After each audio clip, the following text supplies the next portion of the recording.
J'espère que vous allez bien, j'espère que vous vous portez bien.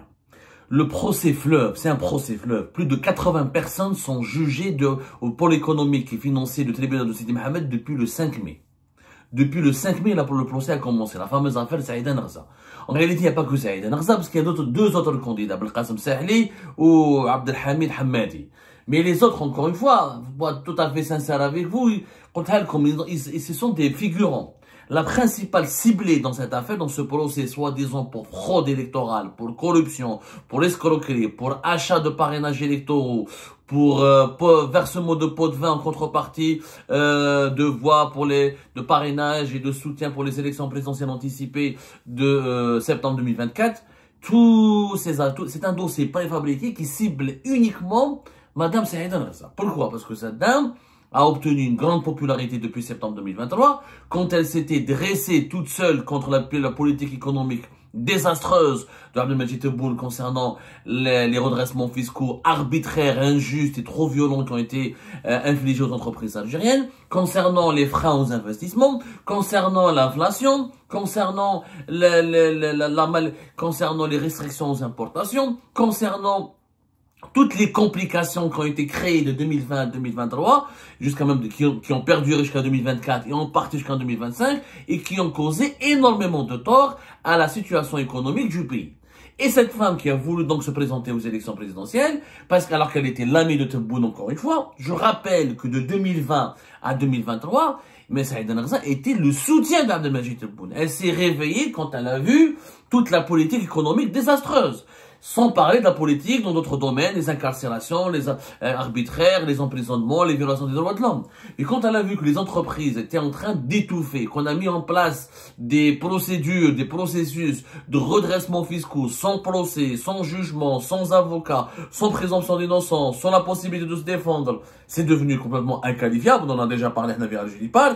On en reparlera encore une fois du parcours de Saïda Narza et des raisons qui ont valu sa déchéance.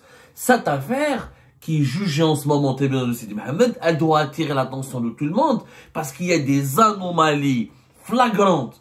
On vous a parlé la dernière fois de 22 accusés qui ont témoigné publiquement lors des audiences, lors de la première audience entre le 5 et le 6 mai 2025, qu'ils avaient été torturés, victimes de menaces, de chantage, d'intimidation, ils ont été forcés pour faire des aveux mensongers, prétendant qu'ils ont touché de l'argent de la part de Saïda Narza pour lui offrir, ou pour collecter, ou pour lui ramener, ou pour collecter, ou pour lui offrir des parrainages électoraux. 22 personnes ont affirmé qu'ils avaient été victimes de torture, de chantage, d'intimidation et de menaces.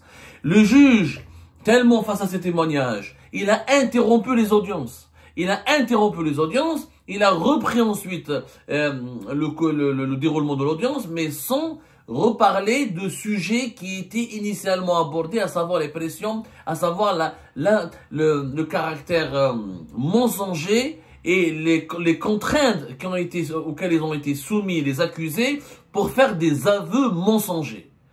Les audiences ont été interrompues et lors de la reprise des audiences, personne n'a voulu, le juge a refusé, à la demande des avocats, à la demande des accusés, de prendre en considération leurs témoignages. Saïda Narza, elle a parlé pendant ce procès. Qu'est-ce qu'elle a dit? Le juge lui a dit, quand il a, c'est je crois la deuxième journée, c'est le 6 mai ou le 7 mai, elle a été, ou la deuxième ou la troisième journée. Parce qu'on a très peu d'informations, on a vraiment galéré pour obtenir des informations fiables et recoupées, parce que tout le monde a peur de parler. Il y a qu'une seule version qui est autorisée à être médiatisée, c'est la version du parquet, c'est la version du pouvoir, c'est la version des autorités algériennes, aux accusés les pauvres, qui n'ont pas droit à la parole, qui doivent s'exprimer, qui ne doivent pas être censurés. Personne ne rend public ce qu'ils ont dit, ce qu'ils ont affirmé, ce qu'ils ont prononcé, ce qu'ils ont affirmé comme propos pour se défendre. Saïda Narza, par exemple, quand elle s'est présentée à la barre des accusés, le juge lui a dit: vous avez donné 4 milliards de centimes en échange de 50 000 signatures. Il lui a dit: vous avez fourni ces 4 milliards de centimes à un vice-président de la CGA, la Confédération Générale des Entreprises Algériennes, que Saïda Narza présidait, je rappelle. avec Habib Yousfi d'abord en 2014 et 2016, ensuite de 2016 jusqu'à pratiquement 2025, c'est elle qui était la face visible, c'est elle qui était la présidente, la patronne de cette organisation patronale qui existe depuis 1989, depuis la fin des années 80. Elle est quasiment considérée comme le premier patronat, comme le premier syndicat de chefs d'entreprise algériens. C'est juste qu'il a une histoire la CGA. Donc ce vice-président, soi-disant, il aurait, ou je sais pas quoi, pris 4 milliards de centimes de la part de Saïd Enarza pour lui ramener 50 000 signatures. Saïd Enarza, comment il a répondu au juge? S'il est capable de me fournir 50 000 signatures, pourquoi il aurait-il besoin de 4 milliards? Il pouvait se présenter lui-même au présidentiel. Soyez raisonnable et logique, monsieur le juge. Voilà ce qu'elle a dit maintenant, elle a complètement raison. Si quelqu'un pouvait récolter 50 000 signatures, ce qui aurait permis de se présenter aux élections présidentielles, il n'aurait pas eu besoin de Saïd Enarza de ces 4 milliards. Il n'y a pas besoin. Il ferait lui-même le nécessaire pour aller se présenter aux élections. Louisa Hannoun, Zoubida Assoul, des personnalités politiques importantes n'ont pas réussi à obtenir les signatures.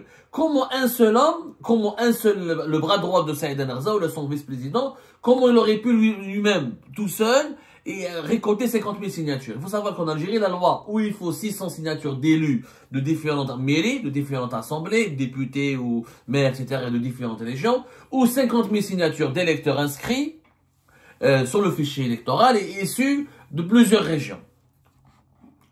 Donc, ça n'a aucun sens. En plus, il n'y a même pas de preuve, comme elle leur a dit Saïd Enarza lors du procès. Elle leur a dit, vous étiez sous surveillance. Les services de sécurité, les renseignements généraux, les services secrets, tout le monde me suivait, tout le monde me pistait. S'ils avaient vu que j'avais versé de l'argent, que j'avais donné des pots de vin, pourquoi j'ai pas été arrêté en flagrant délit? Pourquoi j'ai pas été interpellé au moment où je versais? Elle était tout le temps surveillée. Saïd Enarza a même dit au juge qu'en mon QG, il y avait des éléments de la police et des renseignements généraux qui étaient identifiés, qui rentraient dans son QG, qui prenaient des photos et qui suivaient son travail. Donc elle était constamment surveillée. Comment on aurait pu mobiliser 4 milliards de centimes comme ça, à travers des intermédiaires? Ça n'a pas de sens. Il n'y a pas eu la moindre preuve. Et au contraire, des témoignages, on en a parlé, au moins Adlan, un certain Adlan. Adlan, c'est qui? Adlan, c'est le fils adoptif de Saïd Enarza. Saïd Enarza, elle a un fils adoptif et 3 enfants qui sont impliqués dans cette affaire. Ils les ont impliqués. Ouasmou Béchir, Mouloud, Amqran. Béchir, il est en prison. Mouloud, son deuxième fils, il est sous contrôle judiciaire. Ou Amqran, il est à l'étranger avec sous le coup d'un mandat d'arrêt international. Ce Adlan qui est son fils adoptif. Vous savez ce qu'il a dit au juge? Il a dit, j'ai été arrêté, je n'ai aucune, je suis parti, moi, ma Simsit. Il connaît quelqu'un qui travaille pour le parti de Benflis, Talal Hurriyet. Comme Ali Benflis ne s'est pas présenté, il a fait lui-même l'initiative, il voulait aider sa mère, qu'il a adoptée. Il lui a dit, je suis parti à Simsit pour essayer de voir est-ce que je peux ramener des parrainages électoraux. Il n'a jamais versé un centime. Quand elle a été arrêtée par les services de sécurité, quand on l'a soumis à une enquête, il a été torturé. Il a raconté à Adlan, il a dit, j'ai été tellement torturé que j'ai souhaité, pour dire, mon Dieu, ils vont m'emprisonner, comme ça je vais me débarrasser d'eux. Au moins en prison, personne ne va me frapper, personne ne va me torturer. Et qu'est-ce qu'il disait au juge? Il disait, monsieur le juge, comment je peux, moi, témoigner contre ma mère adoptive? Comment vous pouvez imaginer que je peux témoigner contre mes frères et ma mère adoptive? Comment je peux être contraint à dire, ça ne peut être que des mensonges? Ça ne peut être que des mensonges. C'est clair, on prend, même si sa mère elle est coupable, il va jamais dire que ma mère elle est coupable. Ça n'a pas de sens. Donc on a essayé de le contraindre. Il a dit, il a subi des violences. Il a même dit au juge, monsieur le juge, je préfère rester en prison maintenant et je ne voudrais pas sortir parce que j'ai peur de croiser encore une fois les enquêteurs les personnes qui m'ont torturé, qui m'ont violenté. Tellement il est traumatisé. Tellement il est traumatisé. C'est très grave. Pour ses enfants. Ça, c'est Adlan qui le raconte. C'est son fils adoptif. Il l'a raconté lors de l'audience du procès. Le juge n'a rien fait. Il aurait pu demander une enquête pour torture, il aurait pu s'autosaisir, il aurait pu demander une commission d'enquête, il aurait pu prendre note pour rien. Rien. Rien. Saïd Enarza a un autre fils. Béchir, qui était emprisonné. Il a 27 ans apparemment, c'est un jeune. Qu'est-ce qu'il a fait? On lui reproche quoi? On lui reproche d'avoir dépensé 20 000 dinars. Corruption, il est en prison à cause de 20 000 dinars. 20 000 dinars, c'est quoi? Il y a des gens qui voulaient aider Saïd Narza pour la campagne électorale. Il les aidait. Il lui invite à manger, à déjeuner. Ça, c'est pas de la corruption. Quand j'invite quelqu'un à déjeuner parce qu'il m'aide il milite dans il m'aide à mener ma campagne électorale, c'est pas de la corruption. Il n'y a pas eu d'échange de contrepartie. C'est des gens qui voulaient aider Saïd Narza, qui était populaire grâce aux réseaux sociaux, grâce à son opposition au système depuis 2023, grâce à ses prises d'opposition, et surtout, ce que les juges ne veulent pas dire. C'est que Saïd Narza a eu beaucoup de soutien. Pourquoi? Parce que pendant la pandémie de la Covid-19, elle était parmi les chefs d'entreprise qui ont beaucoup aidé les associations, qui s'est déplacées en Algérie profonde, Djilfa, Skikda, Saïda, partout à l'est, à l'ouest, au sud. Elle a donné des dons, elle a financé les masques chirurgicaux, donné de l'oxygène médical. Du coup, ce travail de terrain, c'est une femme de terrain, Saïd Narza. Contrairement aux politiciens qui entourent Tebboune, ou je mets à MSP, c'est pas des hommes de terrain. C'est une chef d'entreprise. Elle était patron d'une organisation patronale. Ensuite, elle était patron de Business Africa et de Business Med. Donc, elle était très engagée dans l'entrepreneuriat féminin. On vous parlera de son parcours plus tard. Son objectif était d'ouvrir dans chaque wilaya une annexe de son organisation patronale pour défendre justement l'accès de la femme algérienne à l'entrepreneuriat. Son but était de promouvoir une nouvelle classe de chefs d'entreprise féminines, de femmes entrepreneuses, afin de booster l'économie algérienne, parce que tous les rapports internationaux le disent, le taux d'emploi des femmes en Algérie est très faible. Nous avons parmi le taux d'emploi féminin parmi les plus faibles de l'Afrique du Nord et du bassin méditerranéen. Donc c'était ça son objectif. Mais comme elle était femme de terrain, beaucoup étaient séduits par le personnage, par sa personnalité, par son discours. Elle parlait un langage très très clair. Là, une Algérienne normale. Elle a un parcours. Son premier mari, il est mort très très jeune, alors qu'elle était très jeune. Elle avait des enfants en bas âge. Elle a dû se construire toute seule. Elle a dû prendre l'affaire familiale toute seule en main. Après, elle a commencé par l'alimentaire, par la restauration, la torréfication de café. Elle s'est construite elle-même. Donc les gens ont eu du respect, de l'admiration. Et puis elle était courageuse. Elle allait sur le plateau de télévision, elle dénonçait Ali Haddad. Elle avait défié les entourages dans le Majid Tebboune. Quand ça va mal, elle le dit. Donc elle a eu une certaine popularité. Des gens se sont manifestés tout seuls pour l'aider à collecter les parrainages électoraux. Donc son fils, par exemple, qui a été emprisonné, 20 000 dinars. C'est pas de la corruption, ce jumlain. 20 000 dinars, où j'y dire? Les gens, ils ramenaient les parrainages, ils ramenaient les affiches électorales. Les gens qui participaient à la campagne. Il a dépensé 20 000 dinars au pays des chauffeurs, au pays des transports, au pays des déjeuners.